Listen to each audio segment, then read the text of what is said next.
Salve galera, meu nome é Daniel. Muita gente acha que os eleitores e os apoiadores do Bolsonaro são um caso perdido, na melhor das hipóteses. Às vezes as pessoas se utilizam de uns termos bastante fortes para falar sobre eles, como Minion, Gada, Reaça ou até mesmo fascista. Mas será que quando a gente chega nesse ponto, a gente não tá sendo tão extremista quando eles chamam a gente de esquerdalha, de petralha, manda a gente pra Venezuela, esse tipo de coisa? Nesse vídeo eu queria falar com vocês sobre por que é importante a gente falar com essa galera, ou pelo menos tentar. Então, se você não desgrudar o bolo da cadeira, porque vem chegando aí várias novidades.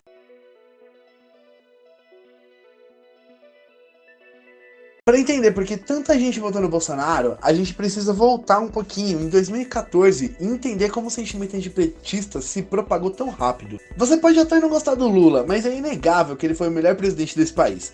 Basta você olhar os indicadores de saúde, economia e educação para ver que isso é verdade. Ele chegou a ter uma aprovação de 90%.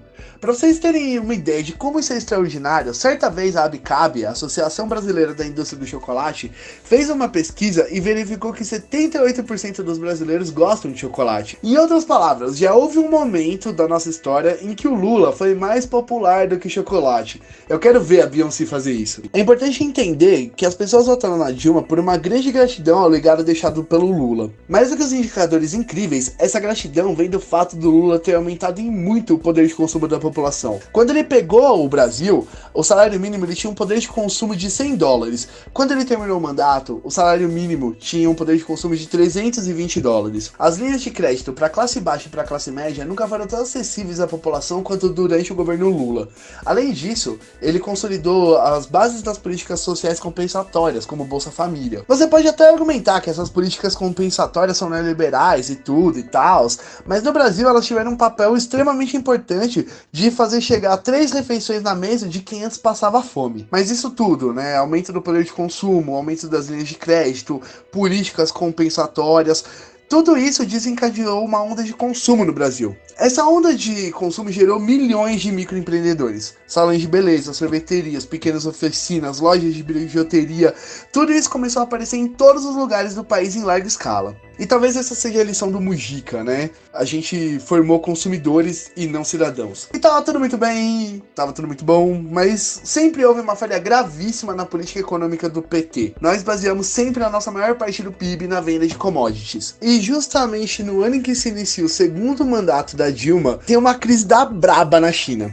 Isso gera uma desvalorização global das commodities. Para vocês terem uma ideia, durante o governo Lula, um barril de petróleo valia $110. No governo Dilma, chegou a custar 38 doleta. Como mais de 50% do nosso PIB depende de commodity, o Brasil entrou em uma depressão econômica. Não podia ser de outro jeito mesmo. As 40 milhões de pessoas que saíram da linha da miséria durante o governo Lula viram sua condição e voltando já no primeiro ano do governo Dilma. O salário mínimo, que teve seu poder de consumo aumentado de 100 para $320, agora tinha um poder de consumo de aproximadamente $200. As pessoas perderam 1/3 do seu poder de consumo no mesmo ano que a Dilma entrou. E além da crise econômica, nós tínhamos também a Lava Jato. Embora a maior parte dos envolvidos fosse do PP, ela foi espetacularizada em horário nobre pela mídia, sempre alegando que a culpa de toda e qualquer coisa era do Lula, da Dilma e do PT. E é claro que o povo ficou pistola, especificamente Canarinho pistola. Para você entender por que a aprovação da Dilma chegou a bater 9% e por que o sentimento petista se instalou tão rápido, a gente precisa ver essa situação com muita clareza. As pessoas se sentiam genuinamente traídas e enganadas pelo PT. Nem todo mundo é politizado, de esquerda, ou entende esses conceitos econômicos. E pelo perfil de alguns eleitores do Bolsonaro, eu tô começando a achar que nem os Faria Limers manjam tanto assim de economia quanto eles gostam de fazer parecer, viu? Em 2017 e 2018, o sentimento antipetista e o sentimento anti-esquerda era quase tangível. E a estratégia eleitoral de colocar um cara que tava preso como candidato pareceu um abuso inacreditável pra muita gente. E um abuso totalmente compreensível. Aí você pode até me falar, a prisão do Lula foi irregular e blá blá blá e tal e coisa. Tá, a gente sabe disso agora, mas em 2017 e 2018 a gente não sabia com certeza. E até hoje tem gente que não sabe. Na minha opinião, o PT devia ter deixado as barbinhas de molho e não ter colocado candidato nenhum em 2018. Devia ter apoiado outra pessoa, como Cira, Marina ou até o Boulos.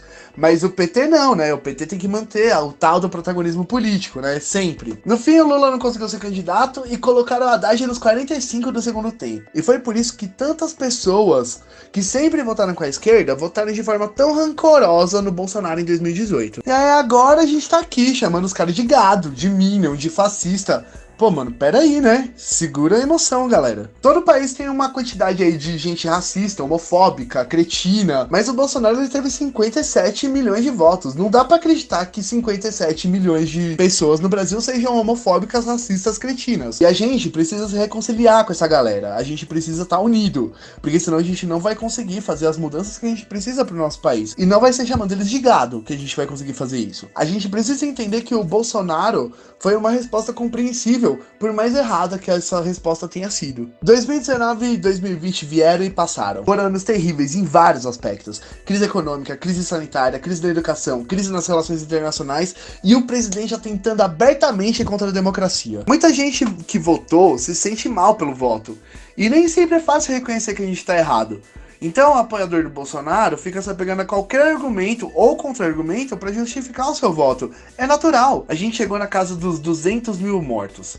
Se você disser para uma dessas pessoas que o presidente é responsável, ele vai te dizer que a culpa é dos governadores, que o vírus foi feito em laboratório da China, que as pessoas morrem de qualquer outra coisa e falam que foi por Covid. Às vezes vão te falar até que não existe a pandemia. Mas é óbvio que 57 milhões de pessoas não acreditam nisso. Os apoiadores do Bolsonaro tentam se explicar, mas cada dia que passa fica mais difícil de fazer isso. E a gente tem que estender a mão pra dizer, meu amigo, você foi enganado. Ficar chamando eles de gado, de minion ou sei lá o que, não vai ajudar, só vai gerar mais aresta, mais conflito, mais distanciamento entre a gente. Se a gente for por esse caminho, fica cada vez mais difícil a gente se reconciliar com os nossos irmãos. E é exatamente isso que as elites querem. Enquanto a gente fica aqui brigando, eles seguem o conselho do Salles de passar a boiada enquanto a gente tá distraído. Nós precisamos estar todos juntos pra tirar o Brasil desse buraco civilizatório que ele se meteu, porque a compaixão é nossa aliada e o ódio é nosso inimigo. Falou, valeu!